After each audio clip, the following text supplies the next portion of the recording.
ஆனால் சைலன்ஸ் ரொம்ப இம்பார்ட்டன்ட். நிறையா பேசிகிட்டே இருந்தோம்னா தேவையில்லாமல் நிறைய விஷயம் தான் பேசுவோம். ஸோ அது அவர்கிட்ட சுத்தமாக கிடையாது.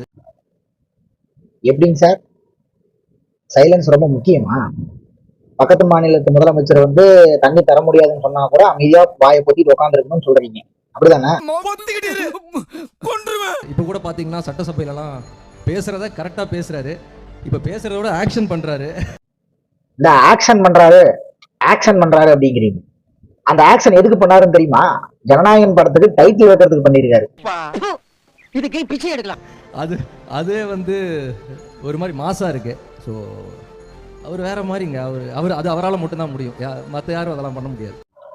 சட்டசபையில சரியா பேசுறாருன்னு சொல்றீங்க. என்ன சரியா பேசினாரு? எதிர்கட்சி தலைவர் உதயநிதி ஸ்டாலின் எந்திரிச்சு பார்ட்டி ஃபண்ட் வாங்குற கட்சி பேரை சொல்லுங்கன்னு சொன்னேன். கடைசி வரைக்கும் வாயை திறக்கல. மேடையில மட்டும்தான் வீரவசனம் பேசுறாப்புல. பாலியல் தொல்லை நடக்குது, கரண்ட் கட் ஆகுது அப்படின்னு சொல்லி எதிர்கட்சி தலைவர் கேள்வி கேட்கிறாரு. அதுக்கு ஒரு பதிலும் கிடையாது. இது வந்து சரியான பேச்சா? எப்படி சார் நீங்களும் அப்படி பேசுறீங்க? ஏடா ரூட் மாஃபியா, காசை கொடுத்து ஒழுங்கா பேச சொல்றா.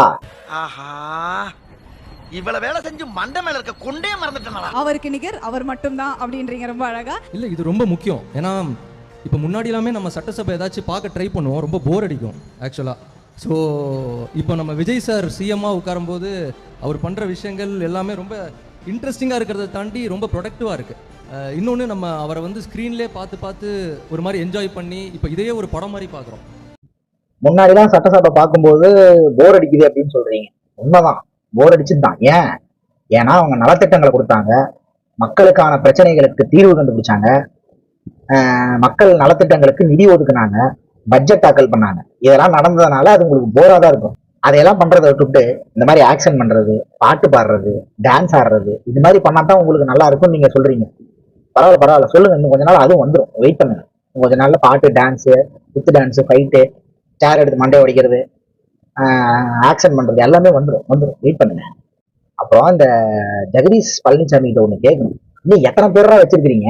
எல்லாத்தையும் ஒட்டுக்கா கொண்டாந்து இறக்குடா, அப்பதானே எங்களால எல்லாரையுமே அடிக்க முடியும். கொஞ்சம் அது என்னன்னு பார்த்து கொஞ்சம் எல்லாத்தையும் அனுப்பிவிடுங்க. நாங்க எல்லாத்தையும் சண்டை போடணும். நாங்க